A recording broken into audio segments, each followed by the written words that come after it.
Hey guys, sorry about that. We got the Google Chrome just crashed randomly. So consider this 2.0 of our continued conversation about Earth Day tech stuff. So, Woohoo. woohoo!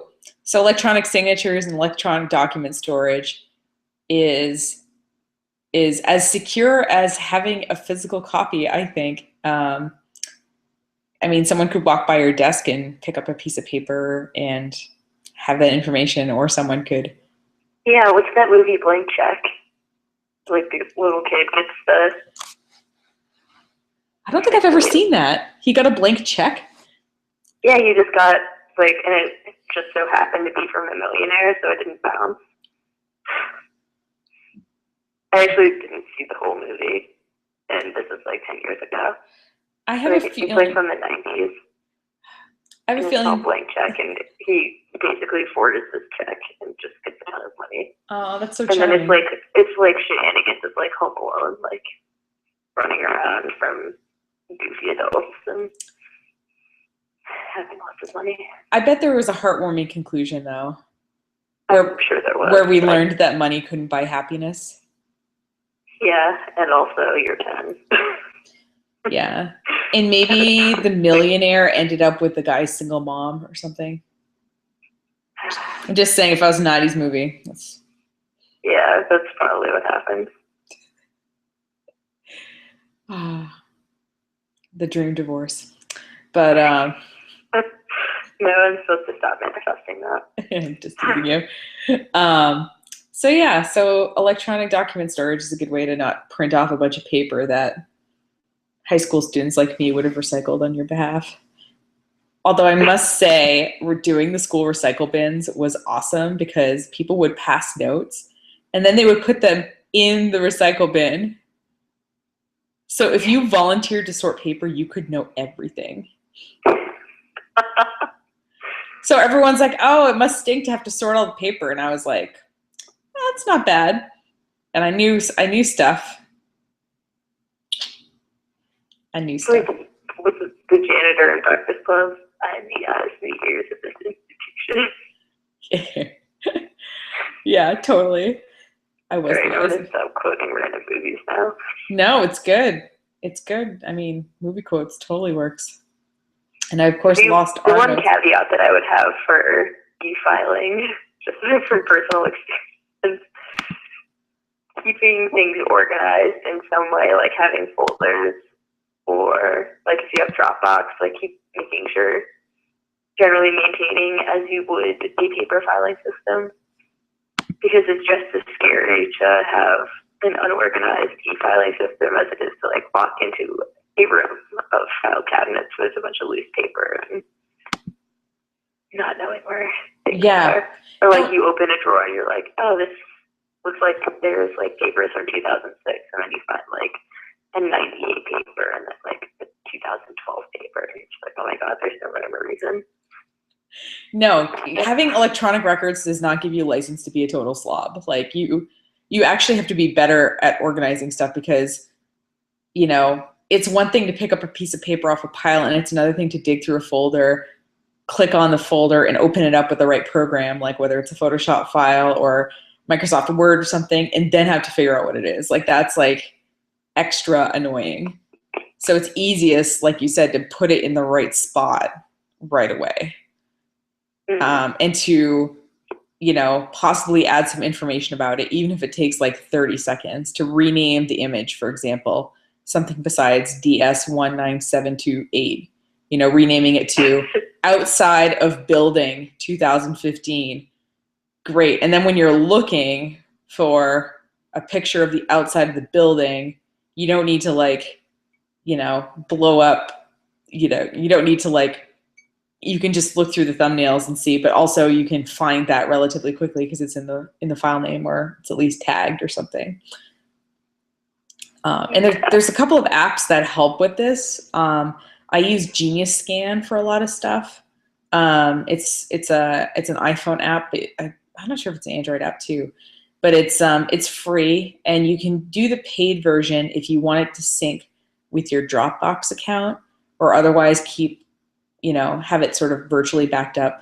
But what you can do if you want to use it for free though, and this is what I do is when I do a deposit or something, I basically just need to email it to our bookkeeper so that she can update the records. So I just take a little picture of it, or I can do like a series of pictures if I wanted to like put kind of multiple pages together, and I can email it as like one file, as like a PDF.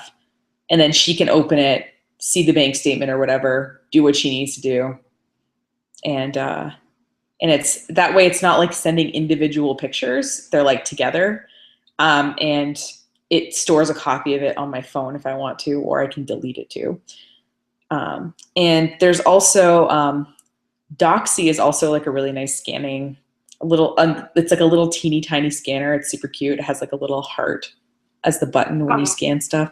Yeah, and it's you can add tags to documents and things like that. So there's definitely a lot of options out there in terms of letting you take the stuff, scan it. And there's even a service, gosh, what's it called?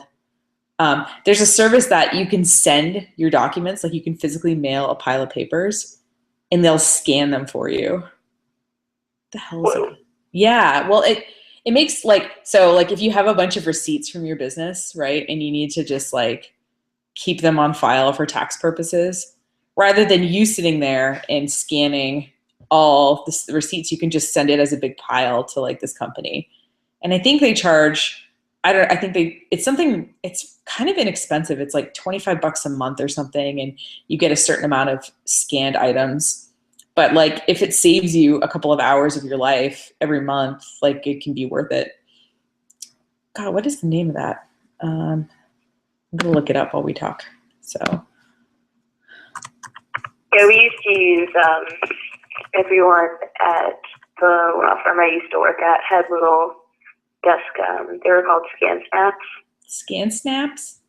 Yeah, that's so it's cute. Like a little mini scanner that just sits on your desk, and because we had to scan everything that came through, mainly me. That's at the front desk. That was like the first line of defense. Anyone brings anything in, you scan it, and then give it to the lawyer. Nice. Scan it and give it to the lawyer. I just looked up scanning services, and there's like neat concierge scanning services, DocuFree.com scanning storage retrieval, like FedEx offers scanning services. So scanning receipts. I'm gonna put something a little more see. So it's so funny because people always think that they have to do this stuff themselves. I mean, you can.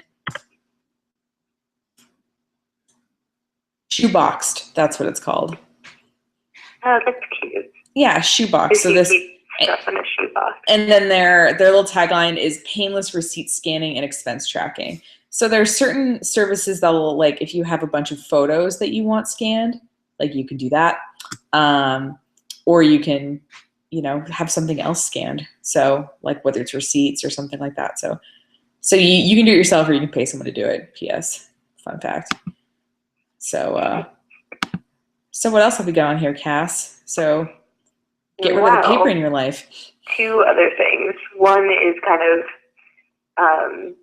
since paperless, I feel like easier for us to do paperless kind of stuff.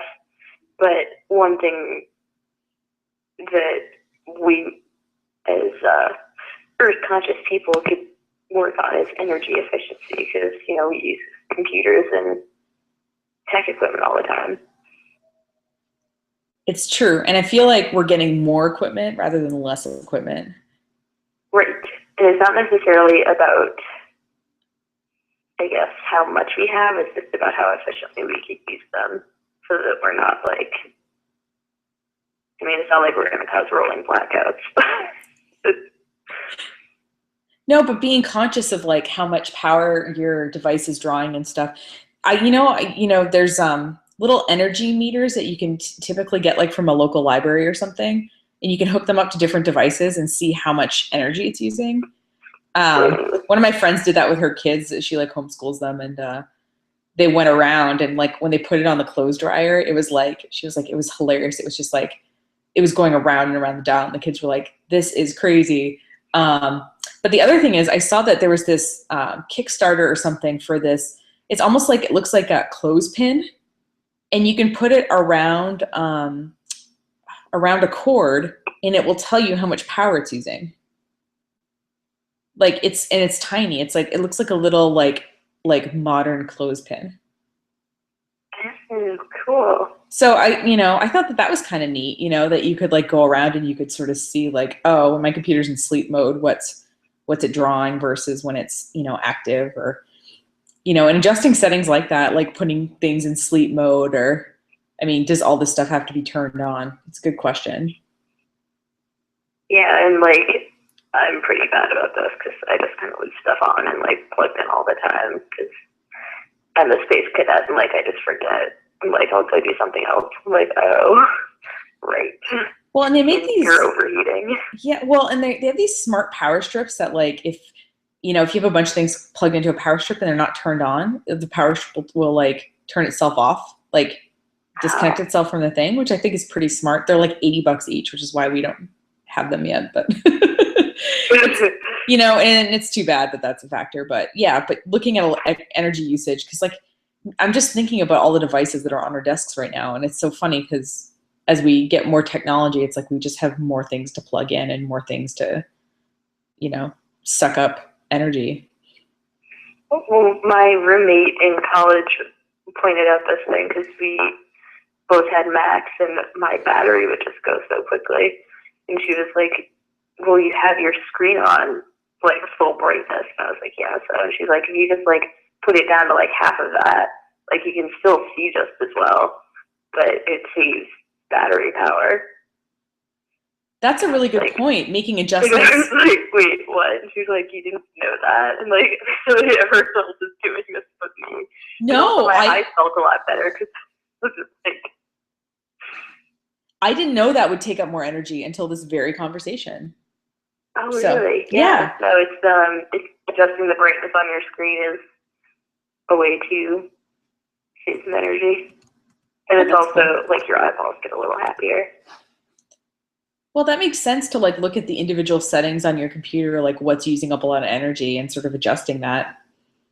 I would also think it makes your computer run better, which besides saving you money would also be nice.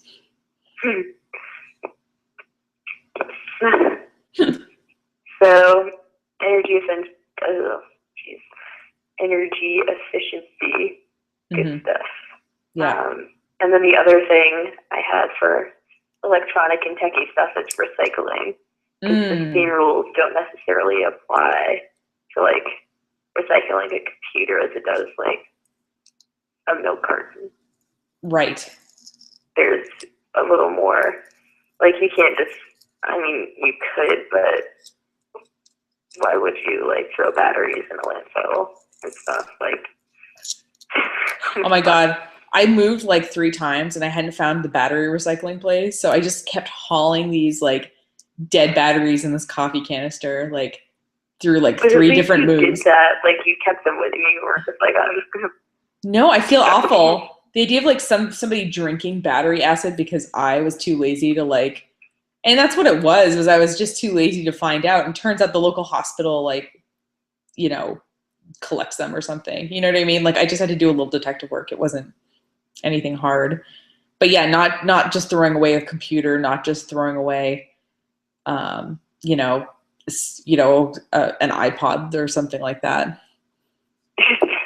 My little note says your descendants are going to be drinking that water. Your descendants are going to be drinking the water. And it's a good point, right? But a lot of places have e-waste collections like once or twice a year. And you can check with your local dump or transfer station about their policies. Hilariously enough, so I had to get rid of a computer monitor. It just wasn't working anymore. It was something like that. It wasn't working. And I was like, well, because I typically just give stuff away to my techie friends if they can harvest it for parts or whatever. This was beyond. So I called up the transfer station. They're like, yeah, just drop it off. I was like, really? I don't, they're like, we'll put it in this special section, but you can just drop this off. There was like no fee or anything. I was expecting to pay like $50 or $75 to get rid of it, but just a quick phone call, and it was like, oh, okay, you know. And they just wanted me to put it in this special section of the Bar Harbor transfer station. So That's pretty cool. Yeah.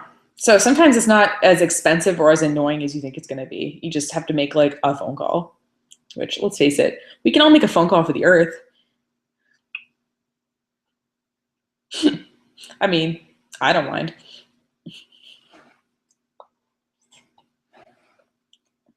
Wait, I didn't catch that. Sorry. Oh, it's fine. I said I can make a phone call for the earth. Oh, yeah. Oh, It's like the least I could do. like word to the mother. Mother Earth. Well, Cassie, this was a really good topic. It was timely, and I learned something. I kind of want to see, now I kind of want to see what I can do to this Max, not only so it doesn't quit Google Hangout while we're in the middle of broadcasting, but also to see what we can do to save some energy. You've inspired me, Cass. Don't thank me, thank the Lorax. And on that note, we're gonna end this edition of Tech Thursday. So go read the Lorax. Go look at how your business or yourself or your nonprofit could be a little more energy efficient in regards to your tech. And let us know if you, I guess, have any questions or topics that you'd like us to discuss on Tech Thursday. And we'll see you next week. And Cassie won't be a speaker anymore. Miss you. I will be there in the flesh. We'll miss you, Cass. Miss you too. Give your mom's and dad's cat a snuggle for us, and we will see you next week. Bye. Alrighty. Bye.